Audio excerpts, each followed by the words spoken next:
Nous allons partager une pensée que le Seigneur m'a mise à cœur. Toujours dans notre grand thème, réveille-toi, toi qui dors. Réveille-toi, toi qui dors. Le dimanche passé, nous avions vu pourquoi devons-nous nous réveiller. Pourquoi devons-nous nous réveiller? Nous l'avons vu le dimanche passé. Parce que, bien aimé, c'est très important de savoir pourquoi on fait ce qu'on fait. Si nous ne comprenons pas pourquoi on vient à l'église, on serait négligent. Là où on ne connaît pas le pourquoi, là où on ne comprend pas pourquoi on fait avec négligence. Il n'y a pas de passion dans le faire, parce qu'on n'a pas la compréhension de pourquoi on fait ce qu'on fait. Mais les jours où on comprend le pourquoi de ce qu'on fait, on devient passionné et on fait très bien ce qu'on fait. Alléluia. C'est pourquoi il est important de bien comprendre pourquoi devons-nous nous réveiller. Pourquoi na lamuka. Alléluia. Et le dimanche, nous avions vu 3 grandes raisons pourquoi nous devons nous réveiller. Nous avions vu c'est pour que nous puissions prendre conscience de ce qui se passe autour de nous. Bien aimé,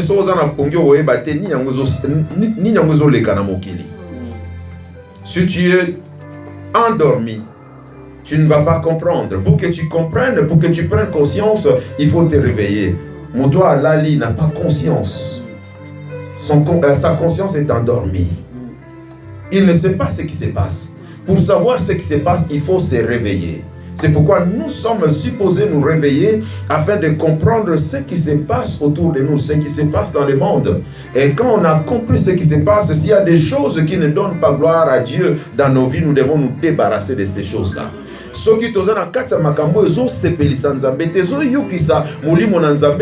Nous devons nous séparer de ces choses-là. Alléluia. Alléluia. Mais si on ne comprend pas comment on va se séparer des choses qui ne donnent pas gloire à Dieu. La deuxième raison, nous avions vu, c'était pour devenir imitateur de Dieu. Dieu attend que nous devenions comme lui. Dieu s'attend que nous soyons ses imitateurs, nous fassions des choses comme lui, nous parlions comme lui, nous agissions comme lui, nous réagissions même comme lui. Nous devons nous réveiller afin de devenir imitateurs de Dieu. Et la troisième raison, j'avais dit, nous devons nous réveiller afin de travailler pour son héritage céleste. Et l'Esprit de Dieu m'a mis encore de retourner sur ce troisième point, sur cette troisième raison. Pourquoi nous devons nous réveiller? Nous devons nous réveiller afin de travailler pour notre héritage céleste.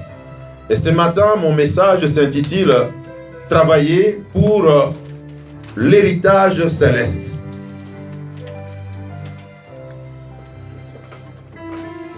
Travailler pour l'héritage céleste. Travailler pour l'héritage céleste. Bien aimés, nous ne sommes pas des citoyens du monde. Nous sommes des citoyens du ciel. Amen. Le ciel est notre patrie. Nous ne sommes pas du monde, bien que nous sommes dans le monde, nous ne sommes pas du monde, nous sommes du ciel. Amen. Parce que notre Dieu, disons notre Père est Dieu. Notre Père est Dieu. Et lui, il a préparé une place pour nous. Nous sommes en train de passer, nous sommes en train de traverser la terre. Nous allons quelque part. Amen. Alléluia. Amen. Nous sommes des pèlerins, nous sommes des voyageurs. Nous sommes en train de traverser. Et là où nous allons, la qualité de notre vie là-bas, la qualité de notre gloire là-bas, la qualité de notre honneur là-bas, dépend de ce que nous faisons pendant que nous sommes sur la terre. Amen. Alléluia. Amen. Et si katozo kende, ezo dépendre na misala na biso sur la terre. Alléluia. Amen. Dans le livre de Philippiens chapitre 3. Philippiens chapitre 3. Le verset 12 à 14. Je vais lire rapidement. Philippiens chapitre 3, verset 12 à 14. Philippiens chapitre 3 verset 12 à 14 déclare ceci. Ici c'est l'apôtre Paul qui parle. Il dit, ce n'est pas que j'ai déjà remporté le prix ou que j'ai déjà atteint la perfection, mais je cours pour tâcher de le saisir. Puisque moi aussi j'ai été saisi par Jésus-Christ. Verset 13. Frère, je ne pense pas l'avoir saisi, mais je fais une chose, oubliant ce qui est en arrière et me portant vers ce qui est en avant. Verset 14. Je cours vers le but pour remporter le prix de la vocation céleste de Dieu en Jésus-Christ. Quelqu'un a entendu cela? Amen. Je cours vers le but pour remporter le prix de la vocation céleste de Dieu en Jésus-Christ. Bien-aimé, l'apôtre Paul ne vivait pas n'importe comment. La vie de l'apôtre Paul était comme une course. Il nous dit ici, il court. Il était comme un athlète. Il courait pas n'importe comment, mais il courait de manière à remporter le prix. Le prix de la vocation céleste. En d'autres termes, la récompense de tout le travail qu'il faisait. Il savait qu'il y avait un prix qui l'attendait. Il savait qu'il y avait la couronne, il y avait la gloire qui l'attendait ainsi. Il ne fonctionnait pas n'importe comment. Sa vie était une course. Il considérait sa vie comme une course. Un athlète, quand il court, il est discipliné. Amen. Il ne court pas n'importe comment. Il court avec discipline. Amen. Alléluia. Amen. Il ne mange pas n'importe comment. Il ne boit pas n'importe comment. Au fait, il ne boit pas n'importe quoi. Il ne mange pas n'importe quoi. Il a un régime déterminé. Amen. Il ne dort pas n'importe comment. Il a un programme bien détaillé. Pourquoi? Pour qu'il arrive à remporter le prix. Alléluia. Amen. Alléluia. Amen. Bien-aimé, je disais que l'homme est pèlerin sur la terre. Nous allons quelque part. Amen. Nous allons quelque part. Je laisse un peu l'apôtre Paul. Je vais aux Genèse. Dans le livre de Genèse, chapitre 2, verset 7. Est-ce que quelqu'un me suit bien? Amen. Amen.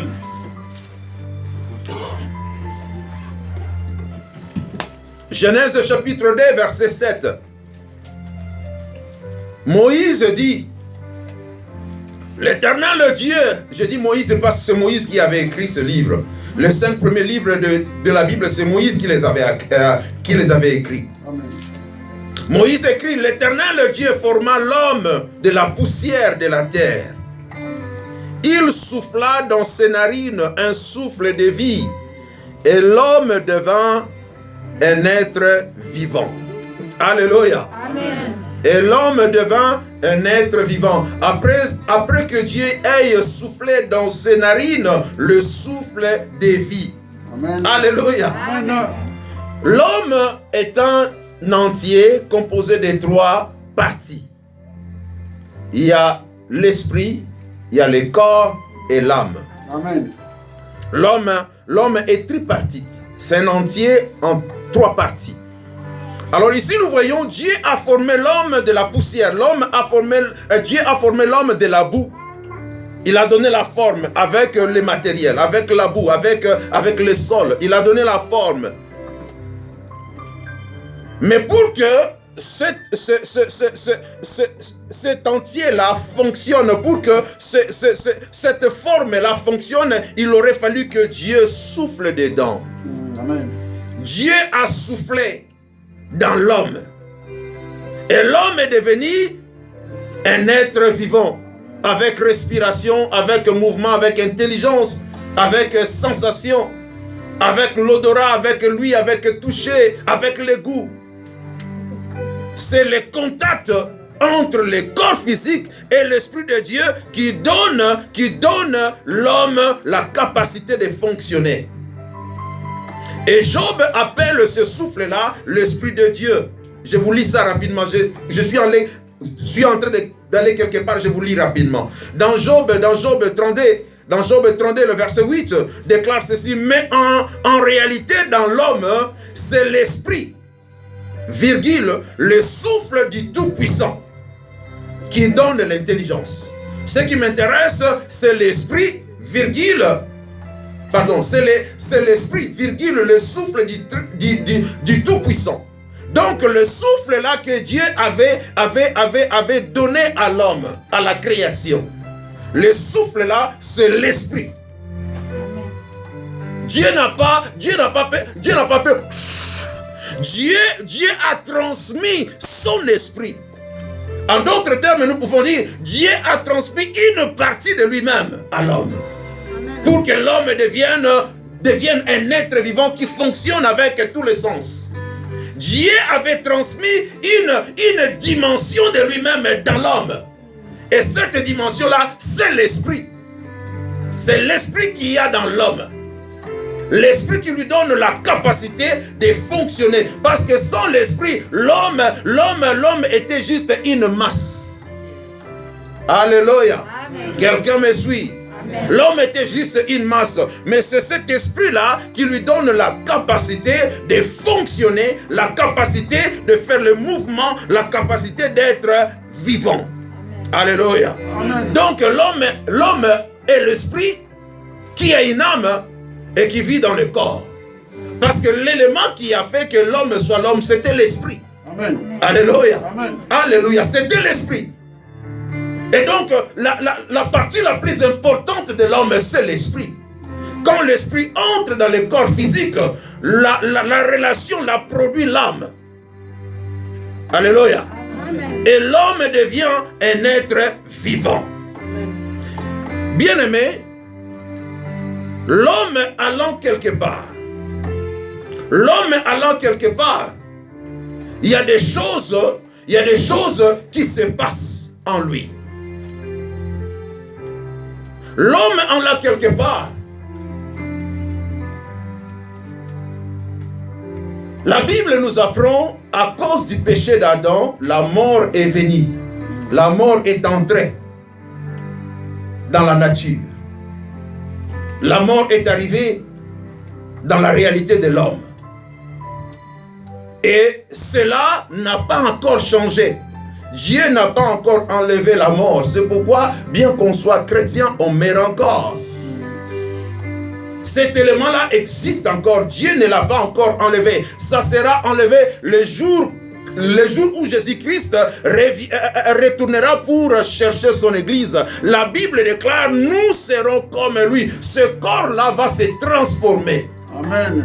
Et ce corps-là va devenir comme le corps du Christ, le corps glorifié, le corps qui ne connaîtra plus maladie. Ce corps-là ne connaîtra plus la mort. Mais pendant que nous sommes là, en entendant le retour de Jésus-Christ, le corps-là est mortel. Et si Jésus-Christ ne revient pas pendant que nous sommes vivants, il y aura un moment où nous allons mourir. Alléluia. Amen. Qu'on le veuille ou pas, nous allons mourir parce que Dieu l'a déclaré déjà. Dans Genèse, chapitre 3, verset 19. Genèse, chapitre 3, verset 19. Genèse, chapitre 3, verset 19. Écoutez ce que Dieu dit. C'est à la sueur de ton visage que tu mangeras du pain, jusqu'à ce que tu retournes dans la terre, d'où tu as été pris, car tu es poussière, et tu retourneras dans la poussière. Alléluia. Alléluia. Dieu a parlé et cela n'a pas encore changé. Dieu a parlé et cela n'a pas encore changé. Nous sommes dans le processus de la perfection. Nous sommes dans le processus. Nous sommes dans le processus du perfectionnement. La mort est encore là. La mort est encore réelle. Je disais, jusqu'à ce que Christ Jésus va retourner pour chercher son église, la mort va perdre sa puissance. Mais avant cela, la mort fonctionne encore. La mort est là. Donc, petit à petit, nous allons vers la mort. Alléluia. Chaque jour qui passe, ça nous rapproche de la mort, n'est-ce pas? Amen. Je ne suis pas venu prêcher la mort, mais je veux que nous comprenions que nous sommes pèlerins, nous sommes en train de partir, nous sommes en train de voyager. Alléluia. Amen. Alléluia. Bien-aimés, certainement, Dieu souhaite le meilleur pour nous. Dieu souhaite que nous soyons complètement sauvés. Je vais vous l'annoncer dans le livre de 1 Thessaloniciens. 1 Thessaloniciens, chapitre 5, verset 23. Écoutez ce que l'apôtre Paul déclare. 1 Thessaloniciens 5, 23. Il dit que le Dieu de paix vous sanctifie lui-même tout entier. Quelqu'un a entendu cela? Que le Dieu de paix vous sanctifie lui-même tout entier. Et que tout votre être, l'esprit, l'âme et le corps soient conservés irrépréhensibles lors de l'avènement de notre Seigneur Jésus-Christ. Alléluia. Le souhait de Dieu est que l'homme soit sauvé complètement. Bien aimé, quand nous étudions bien la parole de Dieu, nous allons comprendre que l'âme qui pêche, c'est celle qui mourra. Ézéchiel le déclare, l'âme qui pêche, c'est celle qui mourra. Et l'âme et le corps seront détruits si nous ne marchons pas dans le principe de Dieu. Et il y a aussi des versets comme celui-ci qui nous montrent que l'âme qui marche selon le principe de Dieu sera sauvée. Je vais encore répéter le verset là. Que le Dieu de paix vous sanctifie lui-même tout entier. Et que tout votre être, l'esprit, l'âme et le corps soient conservés irrépréhensibles lors de l'avènement de notre Seigneur Jésus-Christ. Dieu, au travers de l'apôtre Paul, souhaite que nous nous conservions. Il souhaite que nous gardions irrépréhensibles. En d'autres termes, nous gardions intacts. Pourquoi? Parce que quand Jésus-Christ va revenir, il faut que nous soyons prêts, il faut que nous soyons intacts pour reconnaître le salut total, le salut complet de l'esprit, l'âme et le corps. Alléluia. Alléluia. Nous devons travailler pour cela. Nous sommes en train de partir. Nous allons, nous voyageons, nous traversons la terre. Nous sommes pèlerins. Nous allons quelque part. Et comme nous venons de voir là, le corps mourra. L'âme pourra aussi mourir. Parce que l'âme qui pêche, c'est celle qui sera détruite. Mais l'esprit vivra. L'esprit ne meurt point. L'esprit ne mourra point. L'esprit, que ce soit méchant ou mauvais, vivra éternellement. Alléluia. L'esprit vivra éternellement. Alors, où est-ce que l'esprit passera son éternité? Quelles sont les conditions dans lesquelles l'esprit passera son éternité? C'est pourquoi nous avons besoin de travailler notre destination. C'est maintenant que nous devons travailler afin de nous assurer que notre esprit va passer l'éternité dans des conditions acceptables, dans de bonnes conditions, dans la gloire, dans l'honneur. Alléluia. Alléluia. Nous sommes appelés à travailler. Nous sommes appelés à travailler pour assurer notre éternité. Quelles seront les conditions de notre éternité? Quelle sera la qualité de notre éternité? Bien-aimés, nous devons nous réveiller. Nous ne sommes pas immortels. Le monde là ne nous appartient pas. Nous ne sommes pas là pour toujours. Nous sommes pèlerins. Nous sommes en train de partir. Nous sommes en train de traverser. Ainsi nous devons vivre. Nous devons vivre comme l'apôtre Paul avait dit dans Philippiens 3. Il vivait comme un athlète. Il considérait la vie comme une course. Et lui, l'athlète, il courait pas n'importe comment, mais il courait avec discipline. Il courait avec respect des principes. Parce que quand un athlète ne respecte pas les règles du jeu, il est disqualifié. Et quand on est disqualifié, on ne pourra pas remporter le prix. Même si on arrive au point final, mais parce qu'on était déjà indiscipliné, on n'avait pas respecté les règles, on est disqualifié. On ne va pas jouir de la gloire du champion. Alléluia. Amen. Nous devons travailler pour notre héritage céleste. Qu'est-ce qui doit nous attendre? Qu'est-ce qui va nous attendre dans les cieux? Quelle sera notre condition? Quelle sera notre réalité? Bien-aimés, c'est maintenant qu'on travaille sur cela. Amen. Quand la mort vient, c'est fini. On ne peut plus rien. Alléluia. Amen. Alléluia. C'est maintenant que nous devons travailler. Jésus-Christ a dit, mon Père travaille, moi aussi je travaille. Amen. Et il dit, travaillons pendant qu'il fait encore jour. Quand le soir viendra, quand la nuit viendra, personne ne pourra plus travailler. Bien-aimés, c'est maintenant que nous pouvons travailler pour notre éternité. Alléluia.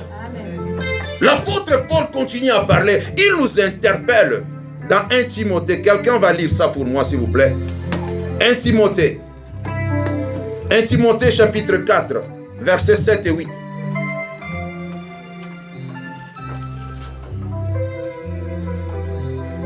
« 1 Timothée chapitre 4, verset 7 et verset 8. Quelqu'un trouvé? Merci, c'est Raïfal. Oui, chapitre 4, verset 7 et 8. 1 Timothée 4, 7 et 8. Je lis la parole de Dieu. Amen.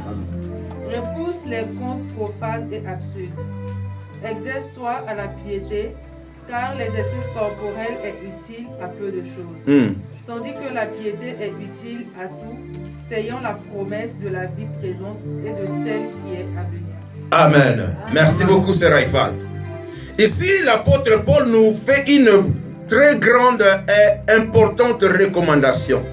Il dit, repousse les contes profanes et absurdes. Les contes profanes et absurdes, ce sont des choses qui amènent la distraction. Masolomo ezangatina, qui ne produisent rien. La distraction, futilité, il dit, repousse cela. Tout ce qui peut amener la distraction, repousse cela. Rejette ça.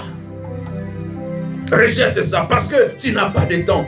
J'amplifie ce que l'apôtre Paul dit. Parce que tu n'as pas de temps. Tu n'as pas de temps d'entretenir toutes ces distractions-là. Tu n'as pas de temps d'entretenir toutes ces choses-là futiles. Il dit repousse-les, rejette-les en d'autres termes. Exerce-toi plutôt. Exerce-toi à la piété. Exerce-toi à la piété. C'est quoi la piété? La piété, c'est l'attachement fervent à Dieu. La piété, c'est l'attachement avec enthousiasme à Dieu. La piété, c'est sacrifier, c'est donner sa vie pour la gloire de Dieu. La piété, c'est Kibonzambe. Kibonzambe. C'est ça la piété. Il dit, exerce-toi à la piété. En d'autres termes, travaille pour la piété. Fournis des efforts pour la piété. Fournis des efforts afin de grandir, afin d'avancer dans la piété, dans ton engagement avec enthousiasme à Dieu. Alléluia, alléluia, alléluia.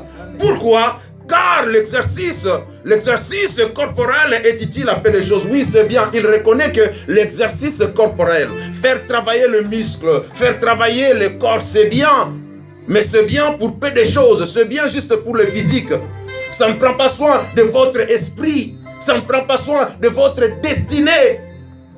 C'est bien pendant que tu es sur la terre de travailler le corps, c'est bien, il reconnaît cela. Mais il dit, c'est encore mieux de travailler pour la piété, de travailler pour l'engagement fervent avec le Seigneur, de travailler pour un engagement enthousiasme avec Dieu. Il continue à parler, il dit, tandis que la piété est utile à tout, ayant la promesse de la vie présente et celle qui est à venir. Vous avez entendu ça? Il y a la vie présente et il y a la vie à venir. La piété est essentielle pour la vie présente. La piété va faire de sorte que tu marches toujours avec Dieu. Que Dieu soit toujours avec toi. Quand les choses marchent bien, ou même quand les choses ne marchent pas bien, Dieu est avec toi. Amen. Et quand Dieu est avec toi, même en prison, il est avec toi, il fera de grandes choses. Amen. Comme il était avec Joseph en prison, et dans la prison, la grâce de Dieu se manifestait dans la vie de Joseph. Même dans l'esclavage, quand Dieu est avec toi, il va faire la différence. Alléluia. La piété va entretenir la présence de Dieu avec toi. La piété est utile pour cette vie. Et la piété nous garantit même la vie éternelle, la vie à venir, la vie éternelle. Alléluia. Nous sommes appelés à travailler. Nous sommes appelés à travailler. Il faut les choses que nous n'arrivons pas à faire aujourd'hui, continuons à travailler dessus et demain nous y arriverons. Continuons à nous sacrifier et demain nous allons réussir. Alléluia. C'est ça, travailler pour la piété. Nous devons chercher à grandir avec le Seigneur. Dans notre engagement avec le Seigneur, nous devons grandir, nous devons aller de l'avant. Dans notre engagement avec le Seigneur, nous devons aller de l'avant, nous devons travailler et aller de l'avant. Alléluia, alléluia, alléluia. Parce qu'il y a un prix qui nous attend. Il y a un prix. Il y a un prix. Comme je disais le dimanche passé, je crois, nous allons tous aller au ciel. Mais tout le monde ne va pas jouir d'une même gloire. Il y aura des gloires différentes. Cela ne veut pas dire que les pasteurs auront une gloire plus grande. Non, ce n'est pas ça. Amen. Le prêcher là ne te garantit pas. Le prêcher ne me garantit pas le ciel. Amen. Ce qui me garantit le ciel, c'est la maintenance de la piété. Amen. Comment je marche avec Dieu. Amen. Je peux prêcher ici et à la fin, Jésus-Christ me dit, je ne t'ai jamais connu. Amen. Parce que Jésus-Christ le dit. Ces jours-là, plusieurs viendront. Seigneur, j'ai fait ceci pour toi. J'ai prêché, j'ai évangélisé, j'ai apporté ma dîme, j'ai gêné, j'ai intercédé, j'ai prophétisé, j'ai même ressuscité les morts. Et Jésus dit, je leur dirai, éloignez-vous de moi. Amen. Je ne vous ai jamais connu. Bien-aimé, les dons n'assurent pas le ciel. Amen. Parce que Dieu ne se répand pas de ses dons. Dieu peut te donner un don aujourd'hui. Tu es dans l'église. Il manifeste un don dans ta vie. Demain, tu quittes l'église et tu rentres dans le monde. Le don là va continuer à fonctionner. Amen. Alléluia. C'est pourquoi il y a de faux pasteurs aujourd'hui qui continuent à faire des miracles. Alléluia. Le miracle n'est pas une garantie que la personne est vraie. Non. Amen. Parce que le diable aussi fait des miracles. Alléluia. Le diable aussi fait des miracles. Amen. Les magiciens, les occultistes font des miracles aussi. Amen. Ce n'est pas une garantie. Ce qui est une garantie, comme l'apôtre Paul vient de le dire, c'est la piété. C'est qui bonzambe. Comment tu vis ta vie? Même dans le secret, comment tu vis ta vie? Alléluia. Là, personne ne te voit. Amen. Ton mari ne te voit pas, ton épouse ne te voit pas, tes enfants ne te voient pas, tes parents ne te voient pas. Comment tu vis ta vie? Alléluia. C'est ça la chose la plus importante. Travaillons pour notre piété. Travaillons pour le ciel. Alléluia. Alléluia. Alléluia. Je vais aller rapidement pour terminer. Je vais laisser quelques histoires ici. Bien-aimés, comment devons-nous travailler? Comment devons-nous travailler? Comment devons-nous travailler pour l'éternité? Comment devons-nous travailler pour la piété? Il y a des choses claires que nous devons comprendre. La première des choses que nous devons travailler, c'est notre pensée. Notre pensée. Les diables nous attaquent là. Les diables nous attaquent au niveau des pensées. C'est là les champs de bataille avec le diable. Pour que l'homme arrive à poser des actes bizarres, le travail a déjà commencé dans ses pensées. Il a déjà entretenu ses pensées dans cette direction-là. C'est pourquoi l'apôtre Paul dit que nous devons veiller sur nos pensées. Nous devons veiller sur nos pensées. Dans le livre de Philippiens, chapitre 4, verset 8. Philippiens, chapitre 4, verset 8. Quelqu'un a vu? Quelqu'un a trouvé cela? Philippiens, chapitre 4, verset 8. Quelqu'un a trouvé? Sinon, je lis rapidement. Au reste, frères, que tout ce qui est vrai, tout ce qui est honorable, tout ce qui est juste, tout ce qui est pur, tout ce qui est aimable, tout ce qui mérite l'approbation, ce qui est vertueux digne de louange soit l'objet de vos pensées.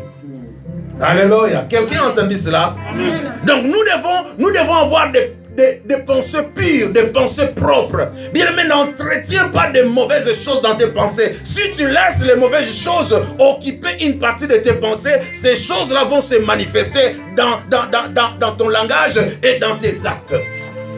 Alléluia. C'est là où tout commence. Nous devons travailler nos pensées. Quand une pensée négative entre, quand une pensée méchante entre, quand une pensée contraire à la volonté de Dieu entre, nous devons vite l'évacuer. Nous devons vite l'évacuer. Comment l'évacuer? Comment l'évacuer? Mets-toi à l'adoration, mets-toi à la louange, mets-toi à la lecture de la parole de Dieu, mets-toi à prier. L'Esprit de Dieu va t'aider à éjecter cette pensée-là. Alléluia. Nous devons avoir des pensées propres. Si nos pensées ne sont pas propres, nos paroles, nos actes, nos réactions seront impropres comme nos pensées. Alléluia. Nous devons nous assurer que nos pensées sont propres. Ce qui traverse notre intelligence est propre. Alléluia. Alléluia. Et deuxièmement, nous devons veiller à nos paroles. Qu'est-ce que nous disons? Qu'est-ce que nous libérons comme langage? Nous ne devons pas parler n'importe comment. Bien aimé, la personne qui travaille pour sa piété, qui travaille pour sa gloire céleste, ne parle pas n'importe comment. Amen. Ne parle pas n'importe comment, ne déclare pas n'importe quoi.